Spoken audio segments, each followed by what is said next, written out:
ఈ 2 ఏళ్ల నుంచి చూస్తుంటే చంద్రబాబు నాయుడు గారు వచ్చాక ఈ రాష్ట్రంలో సాధించినటువంటి ఘనత ఏంటో చెప్పనా?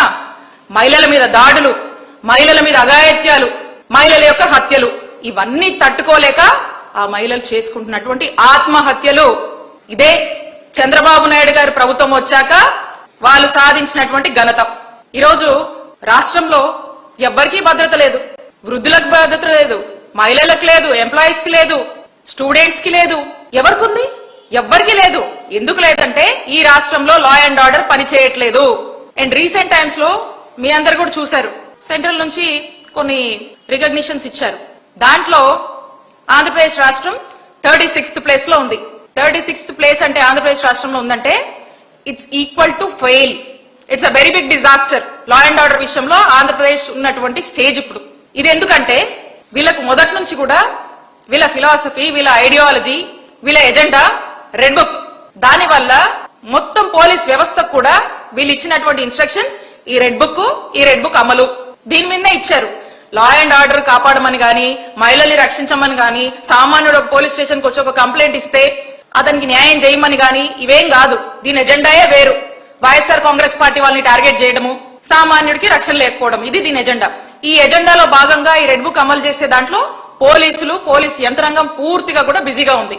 కాబట్టి ఎవరికి రక్షణ లేదు, మహిళలకు రక్షణ అంతకన్నా లేదు. జగనన్న హయాంలో ఏపీ పోలీసులు ఫస్ట్ ప్లేస్ లో ఉన్నారు. 100కి పైగా అవార్డ్స్ వచ్చినాయి. ఎందుకంటే ప్రతి దాంట్లో లా అండ్ ఆర్డర్ కాపాడే విషయంలో అన్ని మెజర్స్ తీసుకున్నాము.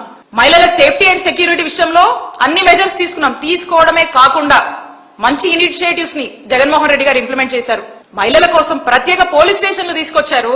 అలాంటి మహిళలు ఈరోజు పోలీస్ స్టేషన్ కి వెళ్లి కంప్లైంట్ చేయాలంటే ఎంత ఆలోచిస్తారు? అలాంటి పరిస్థితుల నుంచి మహిళల కోసం ప్రత్యేక పోలీస్ స్టేషన్లు తెచ్చారు. ఏదైనా వాళ్ళకి ఇబ్బందులు ఉంటే వచ్చి చెప్పుకోవచ్చని దిశ యాక్ట్ ని తీసుకొచ్చారు. దిశ యాక్ట్ ని ఇంట్రడ్యూస్ చేశారు. మహిళల సేఫ్టీ కోసం, సెక్యూరిటీ కోసం అనేక అవేర్నెస్ ప్రోగ్రామ్స్, అనేక డ్రైవ్స్ చేశారు. కాలేజ్ స్టూడెంట్స్ కి ఎన్నో అవేర్నెస్ కలిగించారు. 0 FIR తీసుకొచ్చారు. ఇవన్నీ ఎందుకు చేశారు? క్రైమ్ ని కంట్రోల్ చేయడానికి, మహిళల రక్షణ కోసం జగన్మోహన్ రెడ్డి గారు ఈ విధమైనటువంటి అన్ని కూడా చర్యలు చేపట్టారు. ఈ రోజు మాట్లాడుతున్నారు విడుదల రజనీ గారు, వృద్ధుల్ని, బలహీనుల్ని అందరిని ఇబ్బంది పెడుతున్నారని. ఒక పేరు చెప్పండి అమ్మా. ఈ రోజు ఓవరాల్ ర్యాంకింగ్ మీ హయాంలోని ఆంధ్ర రాష్ట్రంలో నేరాలు ఎలా ఉన్నాయో, తెలుగుదేశం పార్టీ కూటమి ప్రభుత్వం వచ్చాక ఆంధ్ర రాష్ట్రం ర్యాంకులు ఎలా ఉన్నాయో మేము నోటి మాటగా చెప్పట్లేదు. ఈ రోజు గూగుల్లోని ఓవరాల్ ర్యాంకింగ్ ఇచ్చిన ప్రకారం ముందు పెట్టుకొని సాక్ష్యాలతో మాట్లాడుతున్నాం. 2019లో నేరాల్లో ఆంధ్ర రాష్ట్ర ర్యాంకు 13వ ర్యాంక్ అయితే 2020లో 12వ ర్యాంకు, 2022లో 5వ ర్యాంకు, ఈ రోజు 2025 కూటమి ప్రభుత్వం వచ్చాక 2nd ర్యాంక్ లో ఉన్న ఆంధ్ర రాష్ట్రం.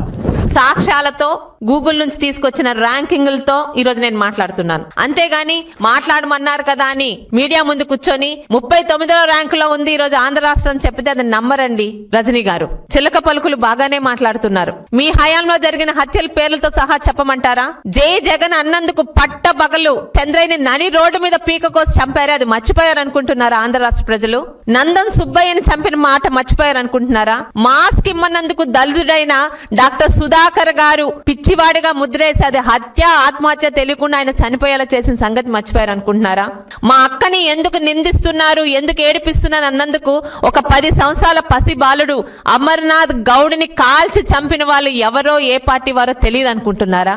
సిగ్గు పడకుండా, సిగ్గు లేకుండా ప్రతిరోజు మీడియా ముందుకొచ్చి అబద్ధాలు వాగడమే అలవాటైపోయిన వైసీపీ మీడియా ప్రతినిధులకి, అలాగే జగన్మోహన్ రెడ్డి గారికి ఒకటే మాట, ఆంధ్ర రాష్ట్ర ప్రజలు ఏది మర్చిపోలేదు, మర్చిపోలేరు కూడా.